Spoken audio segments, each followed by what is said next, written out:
안녕하세요. 닥터 캐럿입니다. 여러분, 벌써 2026년도 4분의 1이 지나가고 있는데요. 새해 목표 다들 잘 지키고 계신가요? 목표를 잘 지키고 있는 사람도 있고 아닌 분들도 계실 것 같아요. 그래서 준비했습니다. 목표를 향해서 나아가는 힘, 성취를 이루게 되는 비밀, 그 유명하다는 그릿 책을 이번에 읽었는데요. 여러분과 후기를 나누고 싶어서 리뷰해 보았습니다.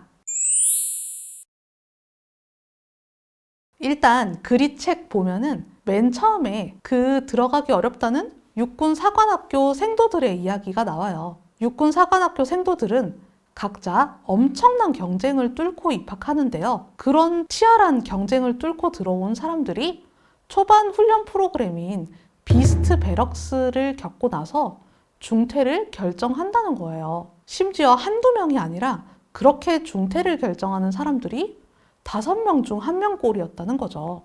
근데 왠지 제가 이 파트를 읽으면서 정의란 무엇인가를 읽을 때 카트리나 태풍 일화처럼 기억나세요? 카트리나 태풍 읽다가 덥고 다시 읽어야지 또 하면은 또 카트리나 태풍 읽다가 또 포기하고 자꾸 그 카트리나 태풍의 악몽이 되살아나는 거예요. 왠지 나는 이 책을 읽다가 덮으면 또 이 비스트 베럭스 얘기만 계속 읽을 것 같다. 이런 느낌인데 약간 미국 책이 좀 도입부가 약간 이런 느낌 주는 것 같아요. 좀 그 프롤로그, 에필로그에 감동적인 가족 언급하고 막 작가님들이 약간 말투가 좀 영한 척하는 말투 쓰시고 막 성공의 비결은 이거다. 인생의 진리는 이거다. 도입부에 무조건 무슨 사건이나 일화 넣고 책에 성공한 사람들 한 30명 나오고 그 다음에 그 성공한 비결을 연구하는 사람들 한 20명 나오고 막 이런 식이거든요. 어쨌든 육사 생도들이 왜 누구는 포기하고 누구는 끝까지 훈련을 마칠까? 그걸 예측하는 요인이 무엇일까? 해서 연구를 해봐요. SAT 점수, 내신 점수, 리더십 평가 점수, 체력 평가? 아니면 이거를 다 가중치를 합산해서 종합지수? 다 알아봤는데 아무리 연구해도 포기하는 사람들이 결코 이런 능력들이 부족하지 않더라는 거예요. 어떻게 해가지고 찾았더니 뭐냐? 절대로 포기하지 않는 태도가 중요하더라 라는 발견을 합니다. 그래서 육사 생도들만 이럴까? 알아봤더니 분야하고 상관없이 대단히 성공한 사람들은 굳건한 결의를 보였다. 대단히 회복력이 강하고 근면하다. 또 자신이 원하는 바가 무엇인지 매우 깊이 이해하고 있었다. 그래서 결국 열정과 결합된 끈기가 성공하는 사람들의 특별함을 만들었고 이것을 한 단어로 그릿이라고 부르자 라고 합니다. 저는 근데 그릿이라는 단어가 딱 와닿진 않잖아요.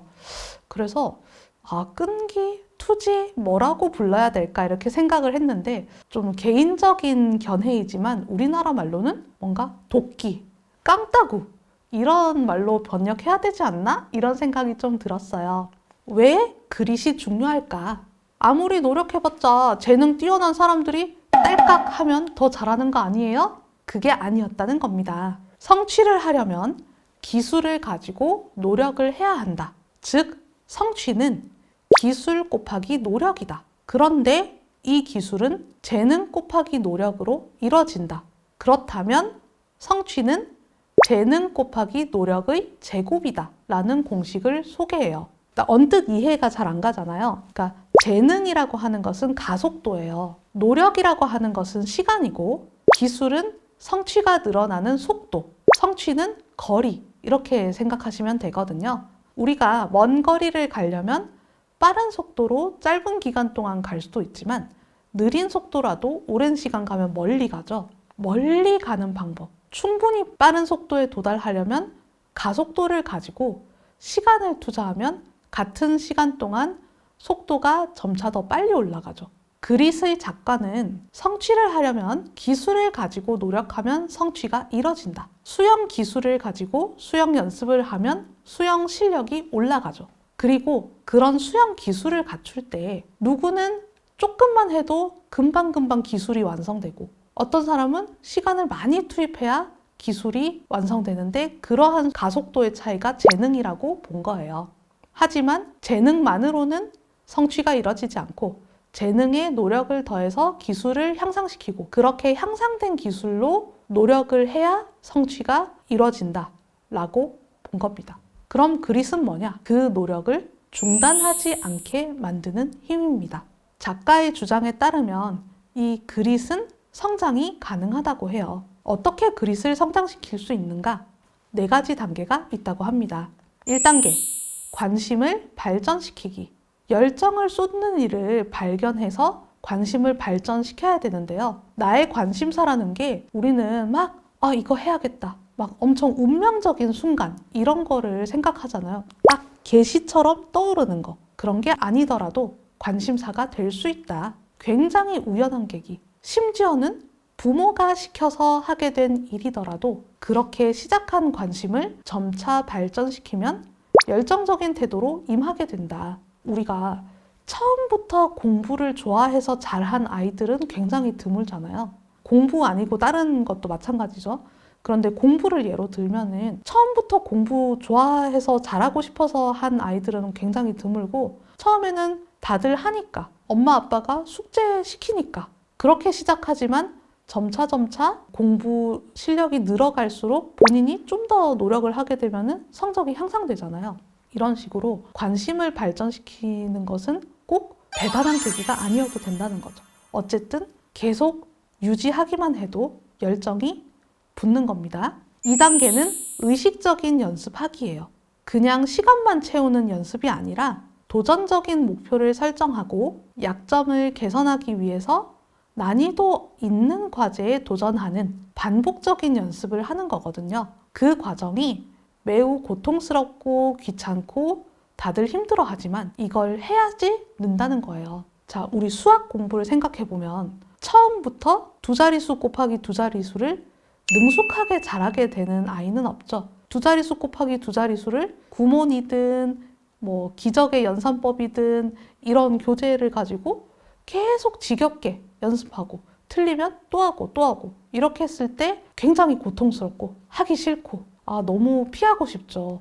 하지만 이렇게 부족한 부분을 채우고 실력이 늘 때까지 계속 반복하는 이 과정이 실력이 는다라는 거예요. 3단계, 높은 목적의식 가지기. 그런데 여기서 정의하는 목적의식은 내가 막 유명해질 거야. 부자가 될 거야. 이렇게 내가 잘 되기 위한 목적의식을 말하는 게 아니라 타인의 행복에 기여하려는 정도를 이야기해요. 다른 사람을 돕는다는 인식을 가질 때 그릿이 키워지고 내 일이 천직이 된다고 작가는 말합니다. 마지막 4단계, 희망 가지기. 특히 역경이 주어졌을 때 역경을 극복하는 태도를 가진다면 그릿을 키울 수 있다고 합니다. 자신의 모든 것을 바쳐서 부단히 탁월성을 추구하는 사람을 천재라고 정의한다면 우리 모두는 천재가 될 수 있다 라는 말로 그릿이라는 책은 끝맺음을 합니다. 제가 정말 간단하게 요약했는데 어떻게 느끼셨나요? 그릿도 재능 아니야? 이런 생각이 들지 않으세요? 저도 솔직히 읽으면서 아니 작가님 그릿도 재능인 것 같아요 이렇게 좀 생각을 했었는데요. 어쨌든 타고나서 바꿀 수 없는 것에 비해서 그릿은 키울 수 있다라는 것이 그냥 재능하고는 확실히 차이가 있는 점인 것 같습니다. 근데 이 책에 그릿 지수 알아보기 자가 체크표가 있거든요. 정말 슬프게도 그릿과 관련된 항목들은 성인 ADHD 분들의 증상과 딱 정반대되는 내용들로 다 이루어져 있어요. 심지어는 그릿 자가 체크표가 이거 ADHD 진단 문항 보고 만든 거 아니야? 싶은 문항들도 있었습니다. 나는 뭐든 시작한 일은 반드시 끝낸다. 이게 ADHD 진단 문항에 어떤 일을 시작하고도 마무리를 하지 못한 일이 있습니까? 이런 문항 딱 있거든요. 완전 반대죠.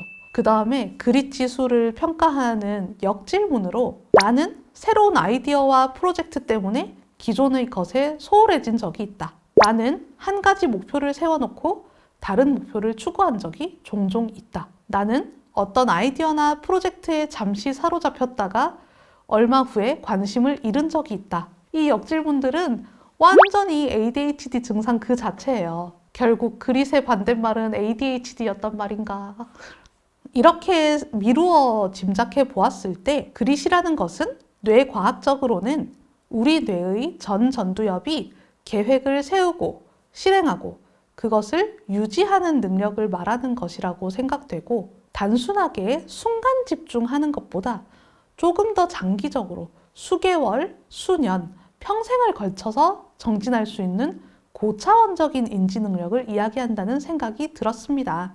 단기 과제를 수행할 때의 순간적인 집중력이 그릿에도 필요한 것은 맞아요. 그릿의 주요 구성 요소는 집중력이 맞지만 왜 그릿이 있는 사람은 집중력 이상의 장기적인 성과를 이루게 해줄까? 그릿을 발휘하는 사람들은 집중력을 관장하는 배외측 전두엽 피질 DLPFC 하고 장기적 목표 추구와 관련된 배내측 전두엽 피질 DMPFC 그리고 보상 회로와의 연결성이 높았어요. 그 결과 자기 통제력도 높고 타인의 입장에서 생각하는 능력으로 이타적인 목표를 설정해서 정진하면서 더욱더 강력한 목표의식을 가지게 된 거라고 생각합니다.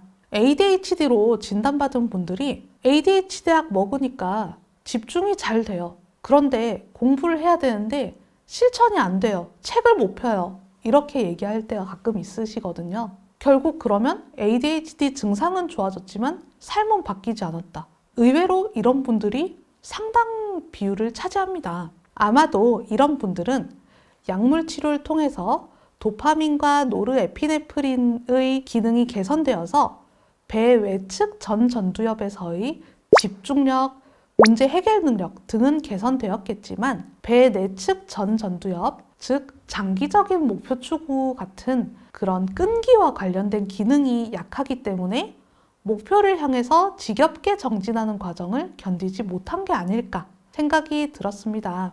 따라서 이 분들께서 그릿을 성숙시키는 방법을 참고 삼아서 다른 사람들에게 도움이 되는 일을 하고 싶다, 이런 이타적인 목표를 떠올리면서 목표의식을 강화하고 의식적인 연습은 원래 지루하고 힘든 것이다 라는 사실을 떠올리면서 각오를 다진다면 실천력을 강화시키는 데 도움이 되지 않을까. 결국 또 쉬려고 책 읽었는데 일 모드로 마무리 지어버린 저의 책 리뷰.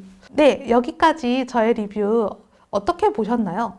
그릿이라는 이 특성은 ADHD 환자분들이 본인의 삶을 바꾸는 데 도움이 될 뿐만 아니라 우리 모두에게도 좀 필요한 그런 특징인 것 같아요. 그릿이라는 책을 아직 읽어보시지 않은 분들은 한번 읽어보면서 내 삶에서 목표를 이루려면 어떻게 해야 될까? 하나의 중요한 힌트를 받아보시는 것도 중요할 것 같고요. ADHD로 인해서 생활에서 불편을 많이 겪으시는 분들은 꼭 한번 읽어보시는 걸 추천합니다. 오늘 영상이 유익하셨다면 구독, 좋아요, 알림 설정 부탁드리고요.